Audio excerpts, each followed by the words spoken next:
दोस्तों JSSC CGL Khortha का एक महत्वपूर्ण चैप्टर जो कि आपके धोया के धमक यानी सोंद माटी जो बुक है उसमें एक कहानी है जो कि बहुत ही महत्वपूर्ण है। और उस कहानी का जो शीर्षक है वो है माँ के लोर यानी माँ के आंसू। तो इस विषय में मैं आपको बताने जा रहा हूँ। ये कहानी पूरे हिंदी में मैं आपको बताने जा रहा हूँ। आप लोग ध्यान से सुनिएगा और एग्ज़ाम जब आपका होगा तो ये बहुत ही आपका इम्पोर्टेंट और बहुत ही महत्वपूर्ण साबित होगा। ठीक है, तो चैनल को सब्सक्राइब जरूर कर लीजिएगा और शेयर भी कीजिएगा। तो देखिए दोस्तों, ये जो कहानी है झारखंड से पलायन पर आधारित है। इसके मुख्य पात्र कौन है? सुरजा की माई यानी सुरजा की माता, और खुद सुरजा है। सेकंड में थर्ड है सुरजा के बेटा नरेना। उसके बाद है सुरजा के दोस्त जिसका नाम है मंगरा। पांचवा है गिरजा बाबू, गांव का जमींदार रहता है यानी वो धनी आदमी होता है। ठीक है, आगे है सुरजा के पिता, उन्हीं के यहाँ काम करते थे यानी गिरजा बाबू के यहाँ कौन काम करते थे? सुरजा के पिता। अब सुरजा काम करता है यानी सुरजा काम करता है। आगे देखिए, कहानी यहाँ से स्टार्ट होती है। आज मेरा बायां आंख फड़का है, ज़रूर कोई अच्छा बात होगा। सुरजा की माँ उतना ही बोली थी कि सुरजा अपनी माँ के पास पहुँचा। जैसे ही इतना बोली सुरजा अपनी माँ के पास पहुँच गया और माँ से कहा, ये जिंदगी कोनो ठिकाना नहीं यानी ये ज़िंदगी का कोई भी भरोसा नहीं है। से ले मानुष के अपन जिंदगी ले थोड़ बहुत बढ़ावे चढ़ावे चाहिए यानी अपनी ज़िंदगी में कोई भी चीज़ को बढ़ाना चढ़ाना चाहिए। हमहू अपन घर दुआर से दूर जाए के पैसा कौड़ी के कोनो बेस तिहा करब यानी वो कह रहा है कि मैं भी अपने घर से कहीं बाहर जाके पैसे का जुगाड़ करता हूँ।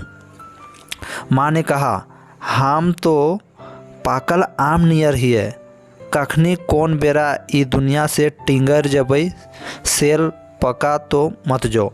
यानी उसकी माँ का कहना है कि मैं पके हुए आम की तरह हूँ, पता नहीं कब मैं टपक जाऊँ या गिर जाऊँ। इसका कहने का मतलब है कि पता नहीं कि हम कब इस दुनिया से चले जाएंगे, इसीलिए मत जाओ यानी काम करे मत जाओ या काम करने मत जाओ। सुरजा के पिता उसके सयान होने के पहले ही स्वर्गवास हो चुके थे यानी सुरजा के जो पिता थे वो जब पैदा हुआ था उसके बाद ही वो चल बसे थे। ठीक है, बेचारा अपने पिता का दुलार नहीं पा सका यानी वो अपने पापा का जो प्यार था वो उसको नहीं मिल सका था। परिवार तो छोटा था जिसमें सुरजा और उसकी पत्नी, उसकी बूढ़ी माँ और उसका बेटा नरेना था यानी नरेना जो उसका सुरजा का बेटा था वो रहता था। सुरजा के दिमाग में हमेशा यह बात उठता था कि वह भी मंगरा की तरफ पूरब जाके पैसा कौड़ी कमाएगा यानी वह भी पूरब जाएगा और वहाँ कुछ पैसा कौड़ी का इंतज़ाम करेगा। यह बात सुरजा ने माँ को समझाना चाहे यानी सुरजा ने अपनी माँ को ये बात को समझाना चाहा, लेकिन माँ ने कहा, गिरजा बाबू के घर हमेशा तुम्हारे पिता ने काम किया है, कहाँ हम लोग भीख मांगेंगे। यानी कहे हैं, उनका कहना था उनकी माँ का कि गिरजा बाबू के यहाँ तुम्हारे पिताजी हमेशा काम किए हैं तो क्या वही काम तुम करोगे यानी फिर से वहीं जाके काम करोगे? तो हमारा बेटा नरेना भी तो हदिया जाएगा। ठीक है, यानी वो कहने का मतलब है उसका बेटा को भी यह प्रभाव पड़ेगा, वो कह रही है। इस पर सूरज ने कहा, ई कमाई से हमार दिन गुजर की नियर जैता यानी क्या ये कमाई से मेरा गुजर होगा? उसका कहना था कि इस कमाई से मेरा गुजर बसर नहीं होगा। फिर आगे है, पैत एक बार के सरकारों छुट्टी दे है, मुदा हमनी खातिर एक को छुट्टी नहीं यानी यहाँ पर कहना है कि अगर इसके घर में काम करेंगे तो यहाँ तो छुट्टी मिलता ही नहीं है, जबकि सरकारी नौकरी में भी छुट्टी मिलता है। सेहे से हम पूर्वे जाए के पैसा कौड़ी कमाई के आ जाब यानी मैं यहाँ नहीं कमाऊँगा, मैं पूरब जाऊँगा और वहाँ पर जाके पैसा कमा के आऊँगा, जेकर से पैंचो नीचो चुकावे पारबे और घरों में डिबा बाती करे खातिर थोड़ बहुत पेठाई देबे। यानी कहने का मतलब है जो भी खर्चा पानी है वो हम लोग का हो जाएगा, जिसको जिसको उधार लिए हैं उसको भी चुकता कर देंगे और घर के लिए भी कुछ भेजा देंगे, ये कहना है। ठीक है, आगे देखिए, आगे सुरजा ने कहा कि सामने मंगरा को देखो कैसे घर गृहस्थी संभाला है। ठीक है, ठीक से 3 वर्ष भी नहीं बीता और अपनी पत्नी के लिए अच्छी अच्छी साड़ी, बेटा के लिए शर्ट पैंट लाया और अपनी माँ को 80 रुपये 4 कौड़ी भी दिया। यानी 4 कौड़ी 4 कौड़ी मतलब होता है 80 रुपया। एक बार तो 5 रुपया गिरजा बाबू को पैर पकड़कर मांगा तो गिरजा बाबू ने कहा, हियाँ आया है पैसा मांगने, का बाप का कोई घर लिया है, जाओ जाओ जहाँ मिले नगद हुए जाओ, अपने बाप का कर्जा वसूल कर लो तब फिर कर्जा मांगना। यानी कहता है कि अपने बाप का कर्जा पहले वसूल करो फिर मांगना। तुमको दें भी कैसे और तुमको हम दे भी कैसे सकते हैं, तुम्हारा चाल चलन तो हमको डुबा देगा। यानी पहले से तुम्हारा उधार है और फिर से मांग रहे हो तो ऐसा चाल चलन तो हमको डुबा देगा।